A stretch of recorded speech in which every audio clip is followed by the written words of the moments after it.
Hey, you! Oh? Yes, you! Do you like these opening titles? Yeah. And do you want to know how we managed to make them so great nowadays? Yes. Okay, get ready. Let's turn back time. The birth of opening credit sequences does not match exactly the birth of cinema.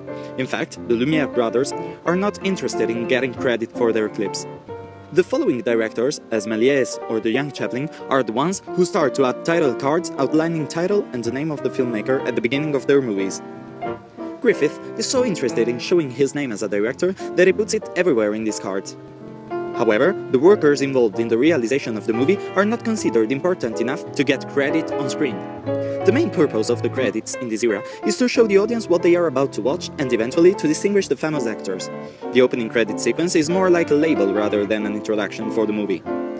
In the 1930s, Hollywood movies start to use a graphic language that associates specific typefaces with specific genres, as for example, the ones used on wanted posters for hardened bandits in the Wild West and the paint-stroked ones for slapstick humor. These typefaces start to establish first genre conventions in the audience.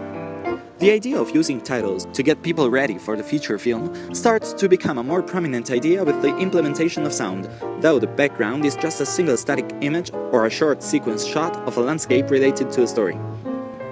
The members of the crew start to be more considered, and consequently longer title sequences are needed in order to acknowledge them. But since the literacy rate is still pretty high, these lengthy credits are considered so boring that stage curtains stay down during the title sequence before the movie starts.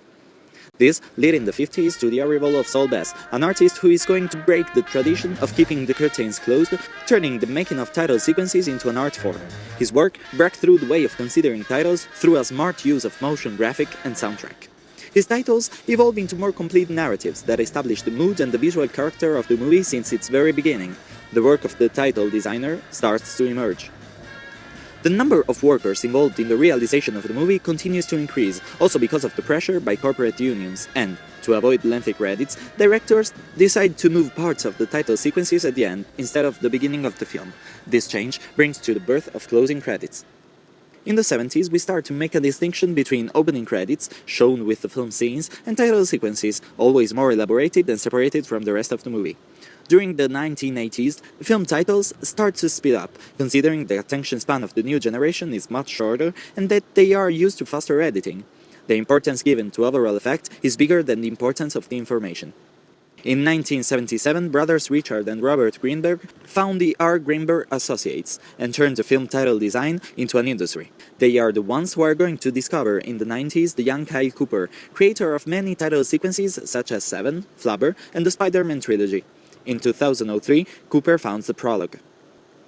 Today, as in the past, while many filmmakers have started to appreciate the importance of a powerful opening credit sequence, there are also many who have completely eliminated the opening credits in favor of the immediate beginning of the story. Whatever the solution adopted is, the purpose of a good title design is to immerse immediately the viewer into the world we want to tell him about, or to deliver the appropriate conclusion without interrupting the atmosphere. So, what do you say? Awesome. But What? I don't know. Something's still missing. Oh, we have closing title for that.